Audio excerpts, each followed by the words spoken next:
The court will now hear criminal case number 17-MJ-30312, the United States of America versus Amor Ftouhi. Would counsel please place your appearances on the record, beginning with the government. Good evening, Your Honor. Jules DeFore appearing on behalf of the United States. Alongside me is Anthony Vance, also appearing on behalf of the United States. Good evening. Good evening, Your Honor. David Kelzer from the Federal Defender Office. I appear today on behalf of Amor Ftouhi, who is seated to my left. And if I could give a little longer introduction about counsel's situation. Certainly. If I could. I appear for today's purposes, which is obviously an initial appearance. My client has filled out a financial affidavit and is hoping that the court will appoint the Federal Defender Office, where I am employed. Our office will be keeping the case, but it will be a different person. It will be Joan Morgan rather than me, David Kelzer. So I wanted the court to know that I'm handling the proceedings today. Mr. Ftouhi understands that I'm handling the proceedings today, and he understands that his lawyer in the future will be from our office, but a different person. Okay. I have also, this will become clearer later, I have also communicated with Ms. Morgan about her schedule in terms of further hearings, and we'll get to that later. Okay. But all of that has been explained to Mr. Ftouhi. That's the introduction part. Now, I didn't know if you wanted me, I'm not trying to take over, but in terms of language, should I explain what I've done and my impressions in terms of conducting the proceedings in English, or did you want to? Well, why don't you give me an opportunity to hear a little bit from him, and if we need to address that, we will. Thank you. Okay. And if you could, Mr. Kelzer, have him scoot in closer to the mic. I want to make sure that we're able to pick up for recording purposes.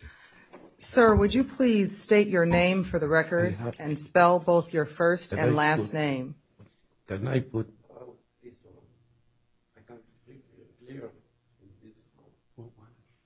Let me hear you speak first, because I actually just understood everything that you said.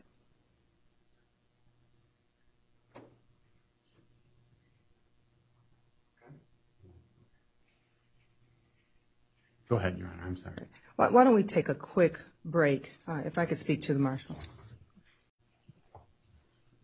All right, we're going to proceed as is. So, sir, I would ask you to state your name for the record and spell both your first and your last name. My first name is Amor, and my last name is Ftouhi. A-M-O-R, and last name is F-T-O-H-I. All right, sir. I'd first like to inform you that... Your Honor, I'm sorry to interrupt, but... F-T-O-U-H-I. There was a U he omitted when he spelled his last name. It's F-T-O-U-H-I.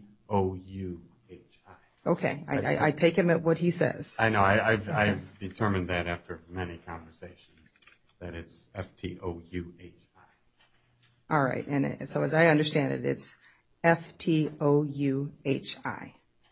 Is that correct? You have to respond to me verbally so that we can pick up. I'm sorry? Yes.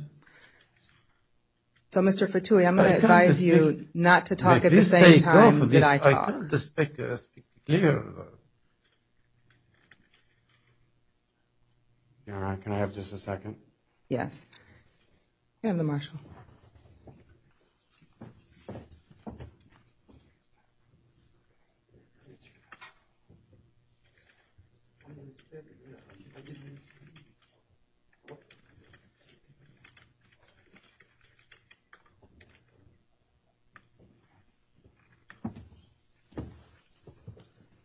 Thank you, Your Honor. Thank you.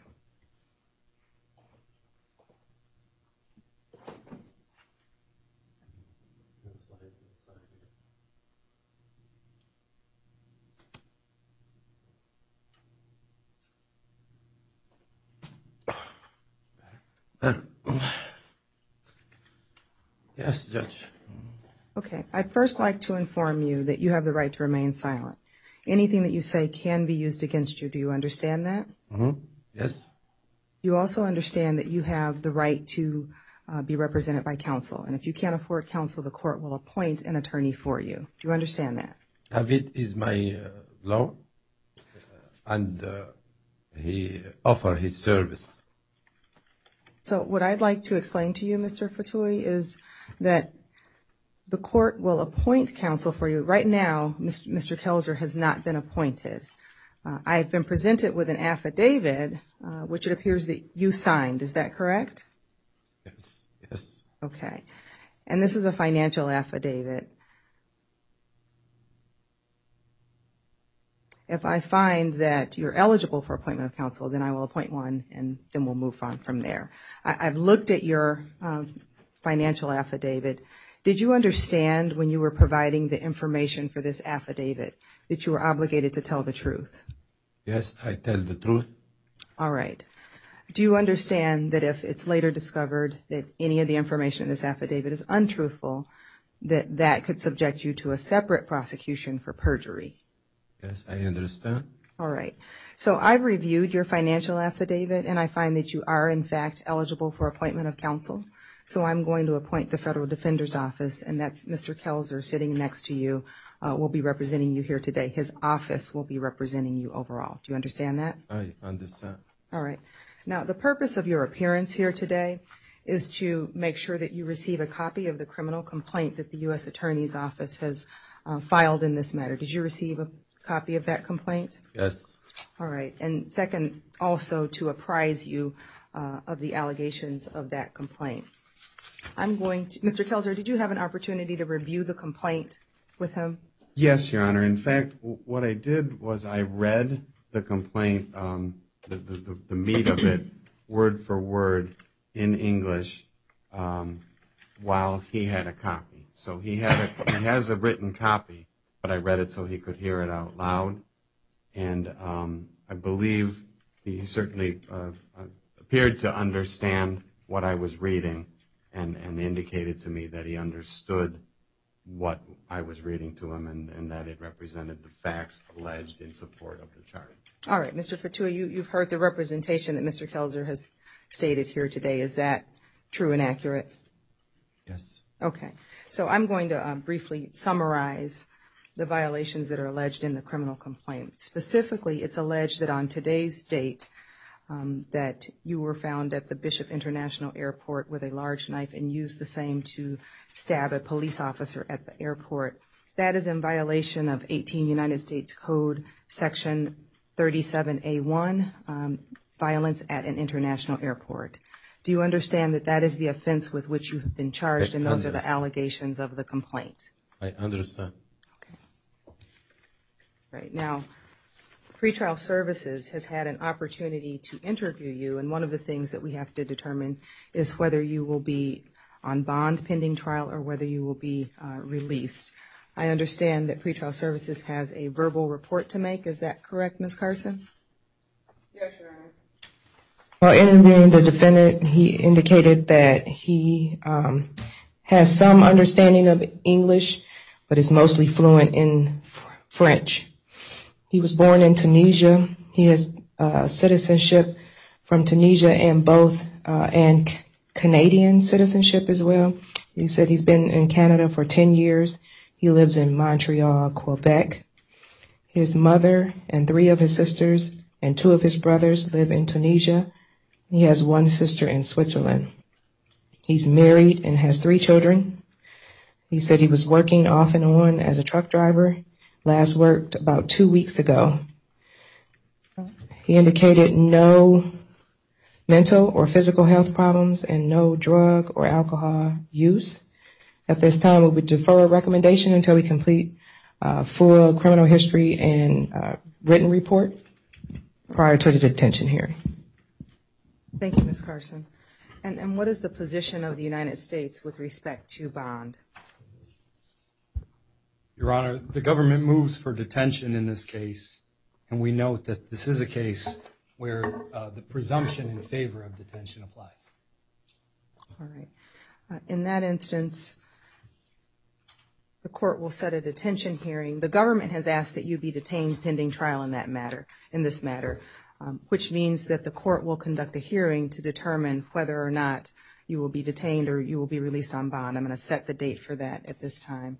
Have the parties had any discussions concerning that? I think that you probably have. Yes, Your Honor. Your Honor, it is my understanding from talking with Mr. Kelzer that the defendant requests a 5-business-day adjournment of the hearing so that the hearing is held next Wednesday. And the government does not have any We have no reason objection. to. I think he's entitled to it under the rule. All right. Ms. Hallwood, can you please state the time for the hearing? It'll be Wednesday, June 28th at 2:30 p.m.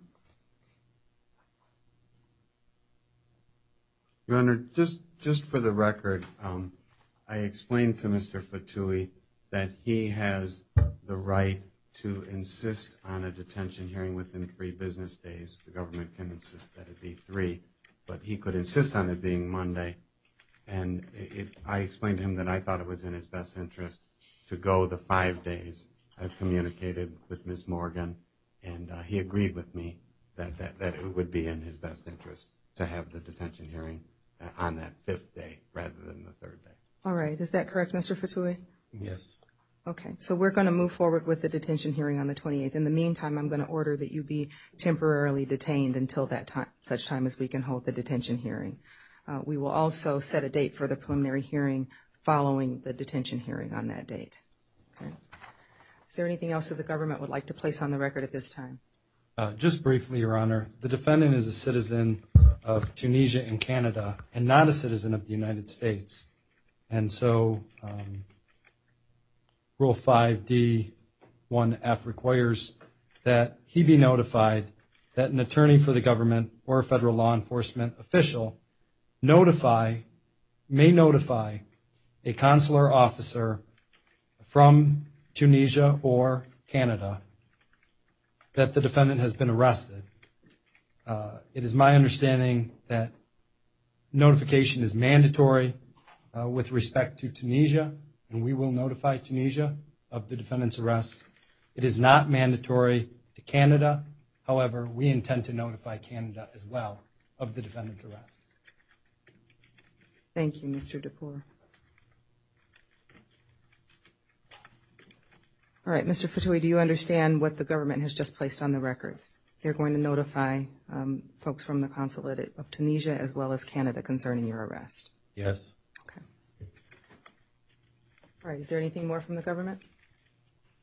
Not at this time. Thank you, Your Honor. All right, anything on behalf of the defense, Mr. Kelzer? Nothing further, Your Honor. Thank you. All right, thank you. Court is in recess.